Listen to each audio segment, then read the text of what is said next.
शहीद भगतसिंग तरुण मंडळ आणि शंभूराजे मर्दानी खेळ विकास मंचच्या वतीनं दरवर्षी उजळाईवाडी इथं मर्दानी खेळ प्रशिक्षण शिबिर आयोजित करण्यात येतं. शंभूराजे मर्दानी खेळ विकास मंचचे संस्थापक दिवंगत वस्ताद सूरज ढोली यांनी उजळाईवाडी इथं शिबिर आयोजित करायला सुरुवात केली. शिबिराच्या आयोजनाची वस्ताद सूरज ढोली यांनी घालून दिलेली परंपरा जपत शहीद भगतसिंग मंडळानं यावर्षीसुद्धा हे शिबिर आयोजित केलं होतं. या शिबिराला उजळाईवाडी आणि परिसरातील मुलामुलींचा चांगला प्रतिसाद मिळाला.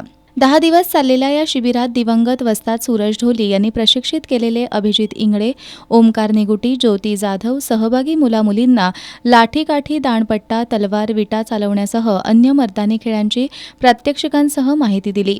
या शिबिराची नुकतीच सांगता झाली. शस्त्रपूजेसह शहीद भगतसिंग वस्ताद सूरज ढोली यांच्या प्रतिमांचं पूजन करण्यात आलं. यावेळी अभिनेता आनंद काळे, कर्नल शिवानंद वराडकर, गिर्यारोहक विनोद कांबोज, पर्यावरण अभ्यासक उदय गायकवाड, लक्ष्मण केसरकर, आनंदा जंगम, हिल रायडर्सचे प्रमोद पाटील, शंभूराजे मर्दानी खेळ विकास मंचच्या अध्यक्षा शीतल ढोली यांची यावेळी प्रमुख उपस्थिती होती. आनंद काळे, कर्नल वराडकर, विनोद कांबोज आणि उदय गायकवाड यांनी शिबिरार्थींना मार्गदर्शन केलं. सांगता समारंभात उपस्थित मान्यवरांच्या हस्ते शिबिरार्थींना प्रमाणपत्र प्रदान करण्यात आली. शिबिराच्या आयोजनासाठी मंडळाचे अध्यक्ष अवधूत पाटील यांच्यासह शरद शिंदे, हेमंत खामकर, रोहन गायकवाड, नितीन केसरकर यांनी परिश्रम घेतले.